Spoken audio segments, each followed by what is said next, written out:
अगर हुकूमत समझते है कि कल को कि पाकिस्तान में खरबों रुपए करप्शन से उड़ गए हैं, उनके वो फैसले भी सुप्रीम कोर्ट को, मिलिट्री कोर्ट को भेजे जा सकते हैं, ताकि उन लोगों ने जिन्होंने मुल्की खजाना लूटा है माजी में, उनके खिलाफ भी मिलिट्री कोर्ट में केस जाए जा सकते हैं। बिस्मिल्लाहिर्रहमानिर्रहीम। अस्सलाम वालेकुम नाज़रीन कराम, मैं हूं अब्दुल वासित स्वाति और आप देख रहे हैं मेरा डिजिटल चैनल। नाज़रीन कराम, पहले आप ये वीडियो देखिए, फिर इस पर डिटेल में बात करते हैं और अपना रिएक्शन देते हैं। इम्प्लीमेंट भी नहीं हो सकते। 14 मई का मैंने बहुत पहले बता दिया था कि वो इम्प्लीमेंट कभी नहीं हो सकता। तो अब चूंकि सुप्रीम कोर्ट भी इन चीज़ों को समझता है कि इस तरह के ऑर्डर्स जो हैं वो उनको इज्तनाब करना चाहिए, तो इंशाल्लाह अब वो प्रॉब्लम्स नहीं आएंगी जो माजी में कुछ केसेस में आई थी। तो इरफान कादिर साहब, एक ब्रीफ क्वेश्चन फिर और भी लोग आपसे बात करेंगे। ये फरमाइए कि आप ज़ाती तौर पर क्या समझते हैं? आपने सिविल सोसाइटी और आज़ादियों के लिए आपकी तवील जदोजहद है, जो भी इस, तो ये आप समझते हैं कि ये इन कोर्ट्स में, फौजी कोर्ट्स में मुकदमात चलने से हमारी जमहूरियत को एक यानी फ़ायदा होगा? देखिए, फौजी कोर्टों में तो आप देखें कि ट्रायल होता है, वहाँ वकील पेश होते हैं, वहाँ एविडेंस लीड होता है, उसके बाद फिर अपील होती है, उसके बाद वो प्रेसिडेंट के सामने पिटीशन होती है। ये जो पिछले 10-12 साल में इन्होंने आर्टिकल 184(3) में हजारों लोगों के खिलाफ फैसले दिए हैं, उनके पास तो ना ट्रायल हुआ उनका, ना अपील थी, ना वो पार्टी थे, ना उनको रिव्यू की उन्होंने रिव्यू करने दिया, कुछ भी नहीं करने दिया। तो अगर फेयर ट्रायल का मुवाजना करें तो सुप्रीम कोर्ट के बहुत सारे फैसले जो 184(3) में है, वहाँ पे फेयर ट्रायल भी नहीं था और fundamental rights of due process जो है बुरी तरह से वायलेट हुए थे। इसीलिए पार्लियामान ये 2 कानून लेके आया पिछले दिनों में, ताकि उन लोगों की दादरसी हो सके जिनका रास्ता बंद कर दिया गया। जी भट्टी साहब, ये आपने सुना, और शुएब शाहीन साहब भी हमारे साथ हैं। जी बिस्मिल्लाहिर्रहमानिर्रहीम। इरफान साहब, चले आपकी ये तो सोच आ गई कि मिलिट्री कोर्ट के फैसले जरूरी हैं, या शायद सुप्रीम कोर्ट को एहसास हो गया। क्या अगर हुकूमत समझते है कि कल को कि पाकिस्तान में खरबों रुपए करप्शन से उड़ गए हैं, उनके वो फैसले भी सुप्रीम कोर्ट को, मिलिट्री कोर्ट को भेजे जा सकते हैं, ताकि उन लोगों ने जिन्होंने मुल्की खजाना लूटा है माजी में, उनके खिलाफ भी मिलिट्री कोर्ट में केस जाए जा सकते हैं? हुकूमत ऐसी कोई अमेंडमेंट या एक्ट ला सकती है? नहीं, कोई ऐसा एक्ट नहीं आ रहा, कोई ये मिलिट्री कोर्ट में नहीं जाएंगे। ये सारा मामले जो है ये इस तरह के नैब में जा सकते हैं और बाकी इदारे हैं, तो ये मिलिट्री कोर्ट में इस तरह के मुकदमों के जाने की जरूरत नहीं है, क्योंकि इसका ताल्लुक डायरेक्टली मिलिट्री से नहीं है। जी शुएब शाहीन साहब, आपने राय सुनी भट्टी साहब की? इरफान साहब एक सवाल के वजीर दाखिला फरमा रहे थे, अगर फैसला आ भी गया सुप्रीम कोर्ट का कि मिलिट्री कोर्ट नहीं बननी चाहिए तो हम नहीं मानेंगे। क्या एज ए वजीर दाखिला को ये बयान देना चाहिए? आप एक वकील भी हैं और एक जज भी रहे हैं।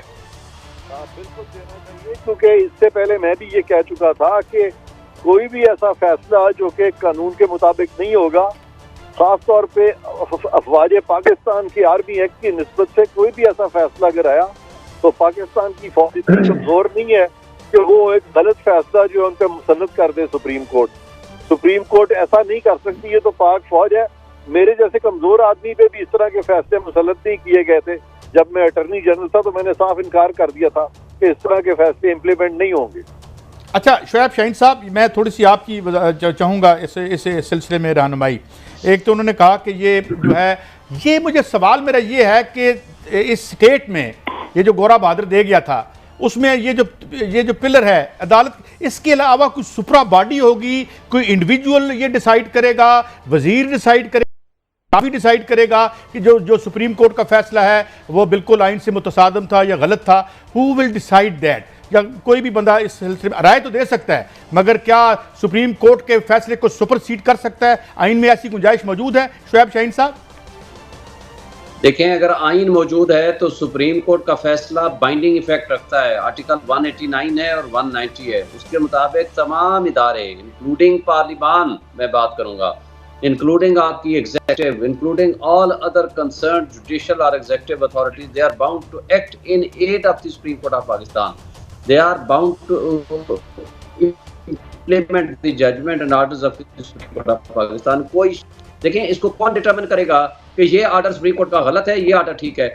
सुप्रीम कोर्ट के फैसले को सुप्रीम कोर्ट ने तशरीह करनी है, आइन को तशरीह सुप्रीम कोर्ट ने करनी है, कानून की तशरीह सुप्रीम कोर्ट ने करनी है। और सुप्रीम कोर्ट अगर कोई फैसला कर दे तो उस फैसले पे अमल दरामद कराने के तमाम इदारे पाबंद हैं, तमाम एग्जेक्टिव इदारे, देखें हमारे मुल्क की जो फौज है वो एक एग्जेक्टिव इदारा है, एग्जेक्टिव इदारा का एक हिस्सा है, that is not the pillar of the state. रियासत के 3 स्तून हैं, मुकर्रना, इंतजामिया, वो इंतजामिया का एक हिस्सा है, और judiciary is the top of that list.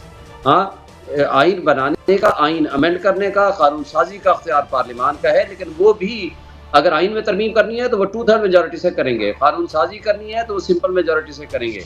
लेकिन सुप्रीम कोर्ट के फैसले को ख़त्म करना, उसको ये कोई एक मिनिस्टर के कह दे कि जनाब हम नहीं मानते, या ये इम्प्लीमेंट ही नहीं करेंगे, या इसको हम अमल दरामद ही नहीं करेंगे, न सिर्फ ये तौहीन अदालत है बल्कि आइन की खिलाफ वर्जी है। और ये मैं समझता हूँ कि इस पे सुप्रीम कोर्ट आज कल परसों जब भी होगा वो इस पे एक्शन ले सकती है। उसी लिए कॉन्टेम्प्ट ऑफ कोर्ट की एक प्रोविजन आइन में रखी गई है, और ये आईनी तौर पर। काजी साहब, मैं शुएब शहीन साहब से एक सवाल करना चाह रहा हूँ। इरफान साहब से भी सवाल पूछें। अच्छा, शुएब साहब, गुजारिश ये है कि अभी मोहतरम इरफान कादर साहब ने फरमाया कि मैं भी नहीं मानूंगा, और वजीर दाखिला भी सुप्रीम कोर्ट का हुक्म नहीं मानेंगे। मैंने 25 साल सहाफत में नहीं ये देखा, ये फैसला कौन करेगा कि सुप्रीम कोर्ट का ये हुक्म गैर आईनी है या आईनी है? ये तो आप पूरी आवाम को हक दे रहे हैं, तो कोई अदारा भी नहीं मानेगा। वो कहेगा एंटी करप्शन हमारा अपना रूल ऑफ लॉ है, पुलिस कहेगी हमारा अपना डिसिप्लिन है, तो हम क्यों माने? तो फिर अदालतों के फैसलों की हैसियत क्या रह जाएगी? ये तो फिर बनाना रिपब्लिक होगी ना। फिर आपको क्या, अगर फिर इंतशार होगा, फिर अफरा तफरी होगी, फिर रियासत का वजूद खतरे में पड़ जाएगा। रियासत का मतलब यह है कि रियासत की बुनियाद है आइन के ऊपर।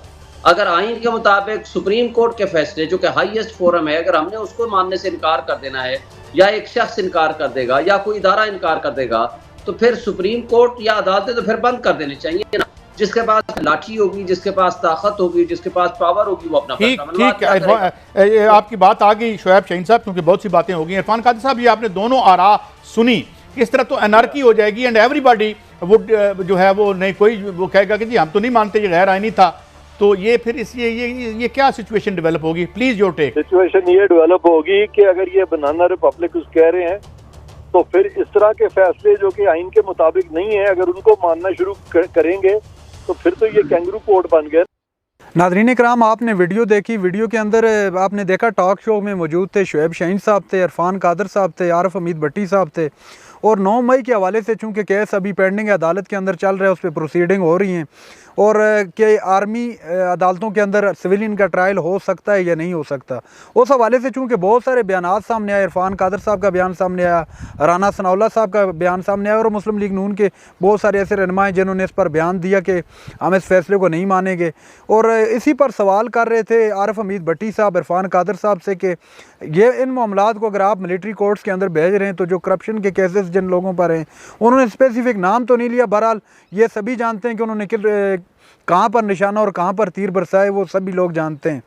तो उन्होंने बेसिकली सवाल ये किया कि आया कि इन लोगों के ख़िलाफ़ भी मामलात मिलिट्री कोर्ट्स के अंदर जाएंगे, आर्मी एक्ट के तहत उनके ख़िलाफ़ भी कार्रवाई होगी, जिस पर इरफान कादर साहब ने कहा कि वो मिलिट्री का मामला नहीं है। बहरहाल ये मामलात चल रहे हैं, गेमा गेमी चल रही है, तो क्या इस पर मामलात आगे होंगे, अदालत इस पर क्या डायरेक्शन देती है, क्या फ़ैसला करती है, उस पर कोई भी बात करना अभी तो कबल वक्त होगा। बहरहाल इन लोगों ने ठान ली है कि अदालत की नहीं माननी। अगर यही रवायात बरकरार रही, इसी तरह के प्रेसिडेंट सेट होते रहे, तो मामलात आने वाले दिनों में मज़ीद ख़राब होंगे। फिर जो भी हुकूमत में होगा उसके अपने फ़ैसले होंगे, अपनी सारी कहानियाँ होंगी, कोई अदालत का फ़ैसला इम्प्लीमेंट नहीं करवा सकेगा, तो फिर तो एक टकराव की सूरत हाल सामने आएगा। अब थोड़ी बात कर लेते हैं इलेक्शन के हवाले से, चूँकि इलेक्शन भी आ रहे हैं बहुत जल्द इंशाल्लाह। तो क्या इमरान खान इलेक्शन में ऐसा ले पाएंगे, नहीं ले पाएंगे? क्या उनको नाइल कर दिया जाएगा, उनको गिरफ़्तार कर दिया जाएगा? बहुत सारे सवालात लोगों के ज़हनों में आ रहे हैं। लेकिन जो दूसरी जानब बाहर के लोग हैं, या जो ट्विटर पर हम लोग देख रहे हैं, या मकबूलियत का आलम देख रहे हैं इमरान खान का, तो वो किसी से ढका छुपा नहीं है। अगर इस वक्त इंतखाबात हो जाते हैं, इंतखाबात में चला जाता है ये मुल्क, तो इसमें दो राय नहीं है, इमरान खान एक अच्छे खासी सीटें ले सकता है, अच्छी खासी अक्सरियत ले सकता है। बहरहाल ये एक मेरा पॉइंट ऑफ व्यू, आप इससे इख्तलाफ कर सकते हैं, और जो मुल्की हालात हैं वो भी आपके सामने हैं। अब एक जो हमारा IMF का मामला है, उसका एग्जीक्यूटिव बोर्ड का एक मीटिंग होनी है, इजलास होना है, उसमें पुरुमीद है हमारे प्राइम मिनिस्टर साहब के हमें इंशाल्लाह जो हमारे साथ मुआहिदा हुआ है IMF का, वो पाए तकमील को पहुंचेगा और हमें किस्त मिल जाएगी।